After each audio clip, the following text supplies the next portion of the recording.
Hello दोस्तों, मैं देवेंद्र कुमार आपका महावीर एजुकेशनल पार्क चैनल में स्वागत करता हूं। आज हम पढ़ेंगे शिक्षण सहायक सामग्री।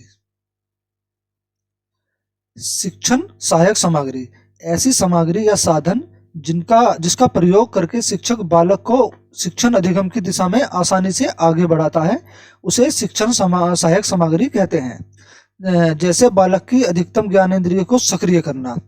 तो ये शिक्षण सहायक सामग्री होती क्या है? इसे जो है बाल शिक्षक जो है अधिगम के बीच बीच में यूज करता है ताकि अधिगम को रुचिपूर्ण और प्रभावशाली बनाया जा सके। ठीक है ना।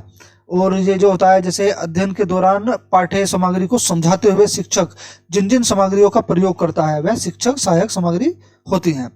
इससे जो है पाठ्यक्रम को शिक्षक जो है रुचिकर और प्रभावशाली बनाता है।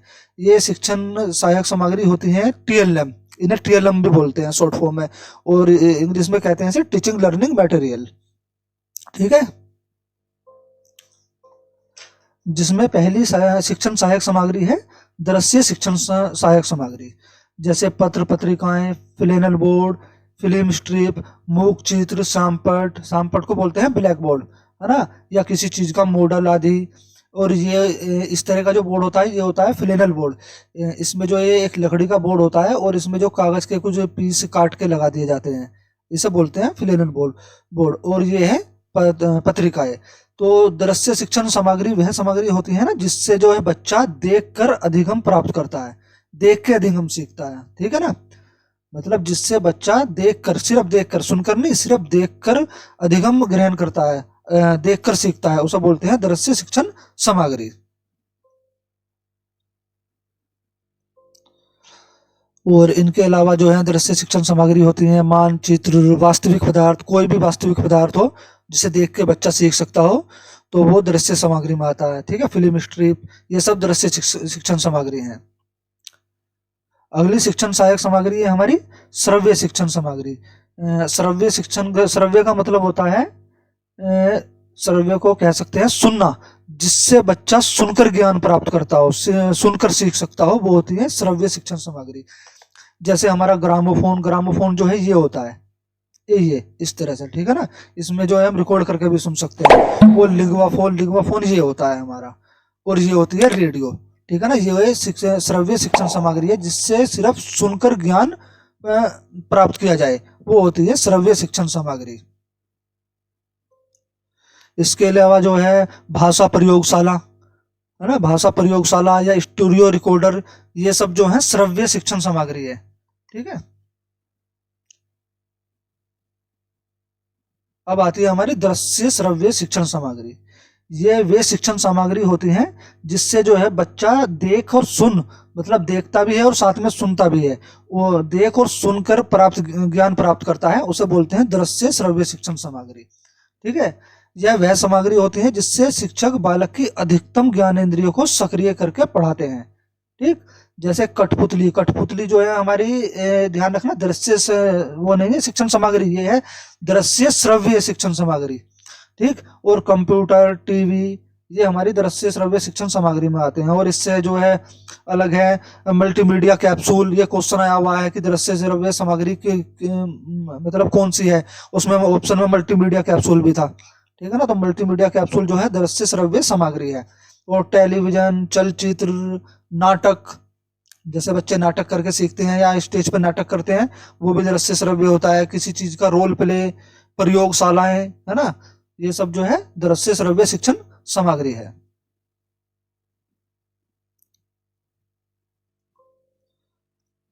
क्रियात्मक शिक्षण सामग्री, यह वह सामग्री है जहां गतिविधि आधारित शिक्षण हो, जैसे भ्रमण पर जाना। इसमें जो है बच्चा क्रिया करके सीखता है ना। ठीक है ना। और यह गतिविधि आधारित शिक्षण होता है, और इसके द्वारा प्राप्त ज्ञान वास्तविक व स्थायी होता है तथा बालक में व्यक्तिगत अनुभव की प्राप्ति होती है। कहने का मतलब है किस विधि से या किस शिक्षण सामग्री से बालक का ज्ञान वास्तविक या स्थायी होता है, या किस शिक्षण सामग्री से व्यक्तिगत अनुभव प्राप्त होता है। तो ये है क्रियात्मक शिक्षण सामग्री। ठीक है। जैसे उसे किसी ऐतिहासिक स्थल पर भ्रमण के लिए ले गए तो वहां पे जो है बच्चा वो वास्तविक अनुभव प्राप्त करेगा, है ना, उसका जो ज्ञान होगा वो वास्तविक व स्थायी होगा। या किसी संग्रहालय का भ्रमण कराना किसी बच्चे को, है ना। तो इससे क्या होता है, बच्चा वास्तविक व स्थायी ज्ञान प्राप्त करता है और व्यक्तिगत अनुभव प्राप्त करता है। ठीक, अब जरा थोड़ा सा एक ये चीज और नोट कर लीजिए, जिनके प्रदर्शन के लिए विद्युत यंत्रों की आवश्यकता नहीं होती, ध्यान रखना, विद्युत यंत्रों की आवश्यकता नहीं होती, उन्हें अप्रेक्षित सामग्री कहते हैं। ठीक है, जैसे चित्र, मानचित्र, कार्टून, पोस्टर, भाई इनमें कोई बिजली की या विद्युत यंत्रों की थोड़ी जरूरत होती है ना, इनमें कोई जरूरत नहीं होती।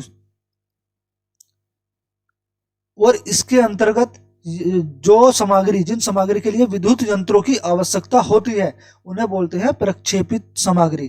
ठीक है, जैसे सिनेमा, फिल्म, दूरदर्शन, वीडियो आदि। ठीक है ना, जिनमें विद्युत यंत्रों की जरूरत होती है या आवश्यकता होती है, उन्हें बोलते हैं प्रक्षेपित सामग्री। और जिनमें विद्युत यंत्रों की आवश्यकता नहीं होती है, उन्हें बोलते हैं अप्रेक्षित सामग्री। ठीक है,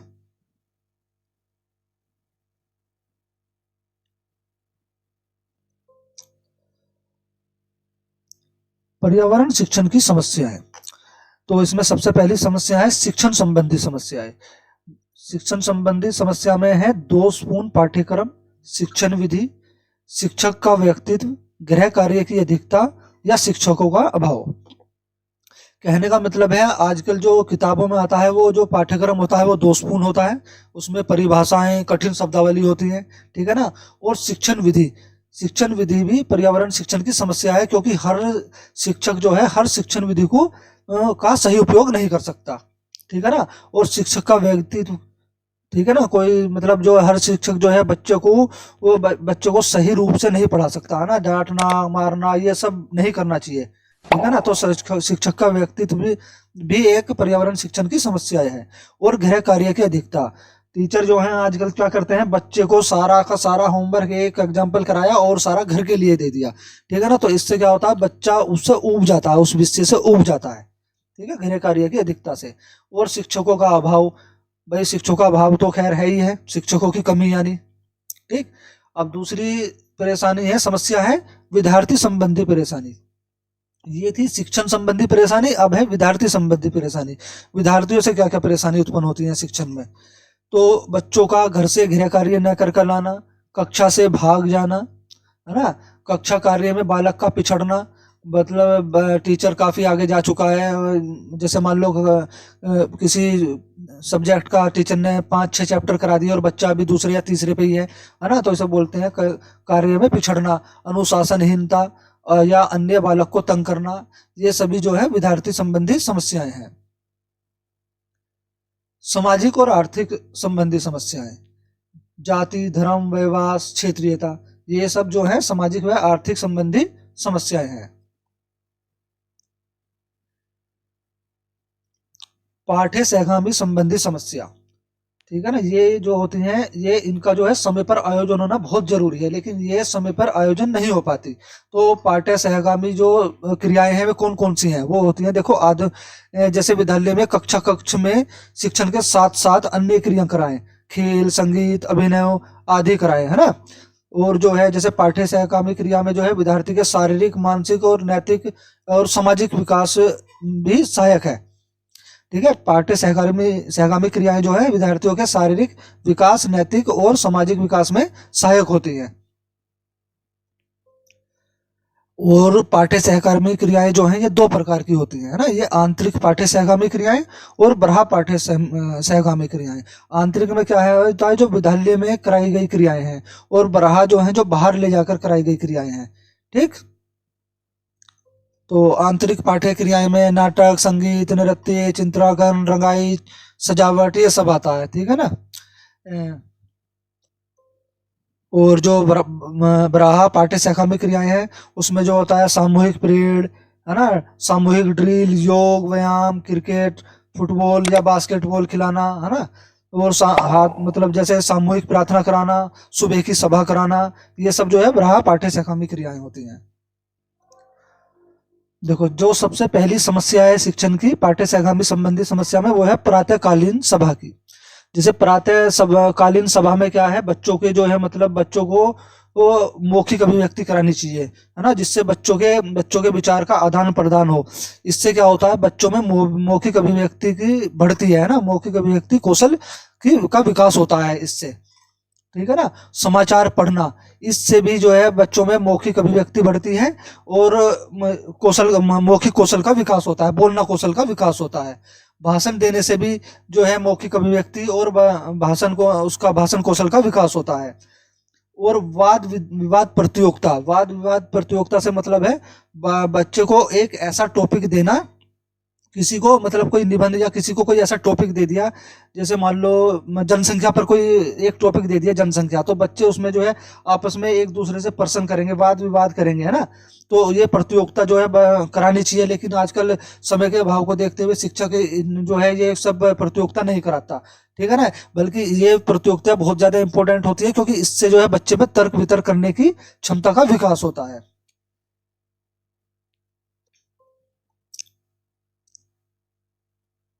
नाटक मंचन, नाटक मंचन, नाटक मंचन से क्या है, बच्चों में आत्मविश्वास बढ़ता है, ठीक है ना, आत्मविश्वास बढ़ता है और मौखिक अभिव्यक्ति, है ना, आत्मविश्वास और मौखिक अभिव्यक्ति का विकास होता है। अंतराक्षी ये सॉरी अंतराक्षरी है, हाँ अंताक्षरी, मतलब जैसे बच्चे शिक्षक को जो है बच्चों को किसी टॉपिक पे कविताओं की अंतराक्षरी करानी चाहिए या शब्दों की अंतराक्षरी करानी चाहिए। इससे क्या होता है, बच्चों के शब्द ज्ञान भंडार में जो वृद्धि होती है ना, बच्चा जो है शब्दों के अर्थ को ज्यादा भाव रूप से समझ पाता है, ठीक है ना। ये सब होती है हमारी शिक्षण पाठ्य सहगामी संबंधी समस्याएं, ठीक है। अब चलते हैं हम प्रश्न बनाने के चरण, प्रश्न बनाने के जो चरण होते हैं, ठीक। किसी भी व्यक्ति के विचारों, भावनाओं, पूर्ण ज्ञान व पर्यावरण के प्रति उसकी समझ, संपूर्ण दृष्टिकोण, इसको जानने का शिक्षक का सबसे अच्छा या सबसे उपयुक्त साधन है प्रश्न। और प्रश्न की विशेषता होती है कि किसी निश्चित व स्पष्ट भाषा में होना चाहिए। तो प्रश्न बनाने के जो चरण है वो ये निम्न प्रकार है, देखो, डिजाइन या प्रश्नों की रूपरेखा तैयार करना या खाका बनाना, ठीक है ना। मतलब इसमें क्या करना होता है, इसमें जो है प्रश्नों का दायरे का निर्माण करना होता है। जैसे हर मतलब पार्ट से प्रश्नों की संख्या लेना, कौन से पार्ट से सकारात्मक प्रश्न लेने हैं, कौन से नकारात्मक व सृजनात्मक प्रश्न लेने हैं, और किस पार्ट से कितने कितने प्रश्न लेने हैं, ठीक है ना। ये आता है डिजाइन या प्रश्नों की रूपरेखा में। इसके बाद आता है ब्लूप्रिंट तैयार करना। ब्लूप्रिंट में क्या है, मतलब डिजाइन या खाका तैयार करने के बाद जो है प्रश्नों की संख्या में मतलब कौन से प्रश्न कितने प्रश्न लेने हैं, है ना, कितनी संख्या में लेने हैं, कितने सृजनात्मक लेने हैं, कितने नकारात्मक लेने हैं, प्रश्नों की संख्या का मतलब प्रश्नों की संख्या लेना, कितने कितने लेने हैं, और उपयुक्त खाका भर देना। ये होता है ब्लूप्रिंट तैयार करना। इसके बाद आता है प्रश्न लिखना। प्रश्न लिखने में प्रश्नों को लिखना या मूर्त रूप दे देना। यहाँ पे जो हम प्रश्नों को मूर्त रूप दे देंगे, जो हमने प्रश्न तैयार करे, जो खाका तैयार करा, उसको अब हम मूर्त रूप दे देंगे, ठीक है। फिर आता है प्रश्न का संपादन करना। प्रश्न पत्र की जो त्रुटियां होती हैं, मतलब जो गलतियां होती हैं ना, उसको दूर कर कर प्रश्न की वैधता और विश्वसनीयता की जांच करके करना। ये होता है प्रश्न का संपादन करना। और अंत आखिरी में होता है अंक योजना बनाना, ठीक है ना। कौन से प्रश्न से कितने नंबर देने हैं, कौन से प्रश्न के कितने नंबर देने हैं, ये होता है अंक योजना बनाना, ठीक है। उपरोक्त जो है ये प्रश्न बनाने के व्यवस्थित क्रम है। ये क्रम से मतलब नंबर वारी से है, ये कोई आगे पीछे नहीं हो सकता, ठीक है ना। ऐसे कभी कभी प्रश्न में ऐसा भी दे देता है सीटेट में कि प्रश्न बनाने के क्रमबद्ध चक्र क्या है, ठीक है ना, चरण क्या है, क्रमबद्ध चरण। तो ये क्रमबद्ध चरण है, पहले डिजाइन भरना या खाका तैयार करना, फिर ब्लूप्रिंट तैयार करना, फिर प्रश्न लिखना, फिर प्रश्न का संपादन करना, फिर अंक योजना बनाना, ठीक है ना। तो इसके 5 चरण है। अब आते हैं प्रश्नों के प्रकार। मुक्त अंत वाले प्रश्न, इसका उत्तर एक नहीं बल्कि कई उत्तर होते हैं। ध्यान रखना, जो मुक्त अंत वाले जो प्रश्न होते हैं ये स्वतंत्र होते हैं, इन्हें स्वतंत्र मुख वाले प्रश्न भी बोलते हैं, ठीक है। मतलब जिसको बालक स्वतंत्र विचारधारा से उत्तर देता है उसे बोलते हैं मुक्त अंत वाले प्रश्न। इसका उत्तर एक नहीं होता बल्कि कई उत्तर होते हैं, और वो सभी ही सही होते हैं, ठीक है ना। ऐसा नहीं कि अलग अलग बच्चों ने अलग अलग उत्तर दिया तो एक का ही सही होगा। इसमें जो है सभी के उत्तर सही होते हैं मुक्त अंत वाले प्रश्नों के जो होते हैं उत्तर। जैसे कल आपने खाने में क्या खाया, तो हर बालक अपना अपना एक्सपीरियंस बताएगा कि कल उसने क्या क्या खाया। कोई सब बच्चों ने तो एक सी चीज नहीं खाई होगी ना, तो सब बच्चों ने अलग अलग खाया होगा, बच्चों का सबका उत्तर अलग अलग होगा, लेकिन उत्तर सबका सही होगा, है ना। जैसे किसी पर उन्हें निबंध लिखने के लिए बोल देना, तो सब बच्चे जो है अपना अपना व्यवहार के उससे जो है मतलब व्यवहार से और वास्तविकता को ध्यान में रखते हुए निबंध लिखेंगे, है ना। और जो मुक्त अंत वाले जो प्रश्न है इन्हें खुले अंत वाले प्रश्न भी बोलते हैं, ठीक है ना। खुले मुख वाले प्रश्न, बंद अंत वाले प्रश्न, ये प्रतिबंधित या एक निश्चित सीमा होती है इन प्रश्नों की, ठीक है ना। बंद अंत वालों की एक निश्चित सीमा होती है। जैसे उत्तर प्रदेश की राजधानी कहाँ है, तो सभी का उत्तर एक ही होगा, क्योंकि वो निश्चित है कि उत्तर प्रदेश की राजधानी, वो उत्तर प्रदेश की राजधानी लखनऊ है, ठीक है ना। जो वस्तुनिष्ठ बहुविकल्पीय प्रश्न होते हैं वे हमारे यही होते हैं, बंद अंत वाले प्रश्न। अब चलते हैं अभिसारी प्रश्न। ये होते हैं हमारे अभिसारी प्रश्न, जहां बालक सीमित उत्तर देता है, ठीक है ना। जहां बालक सीमित उत्तर देता है, यहाँ बच्चों को जो है मतलब उत्तर का जैसे कह सकते हैं, जैसे दिन रात क्यों होते हैं, है ना। तो ये होते हैं हमारे अभिसारी प्रश्न, दिन रात क्यों होते हैं, तो इनका जो उत्तर एक सीमित है, सभी बच्चे एक सा ही उत्तर देंगे इसका, ठीक है ना। अब चलते हैं अपने अगले प्रश्न की तरफ, अपसारी प्रश्न। अपसारी प्रश्न ऐसा प्रश्न जहां बालक विश्लेषण की प्रक्रिया करता है, फिर संश्लेषण करता है और फिर उसका मूल्यांकन करके फिर उत्तर देता है, ये होते हैं अपसारी प्रश्न। तो यहाँ पे जो है बालक चाहे, जैसे एग्जाम्पल दो, एग्जाम्पल है इसका, क्या होगा जनसंख्या वृद्धि रुक जाए तो, है ना। क्या होगा पृथ्वी पर पेट्रोल डीजल खत्म हो जाए तो, ठीक है ना। इसमें जो बच्चे अपने तर्क वितर्क करके, संश्लेषण विश्लेषण करके, तर्क वितर्क करके, आलोचनात्मक चिंतन करके, तब फिर मूल्यांकन करके फिर उसका उत्तर देंगे। तो ये जो प्रश्न होते हैं, ये इनको अपसारी चिंतन भी बोलते हैं, और ये एक अच्छा चिंतन होता है, ठीक है ना।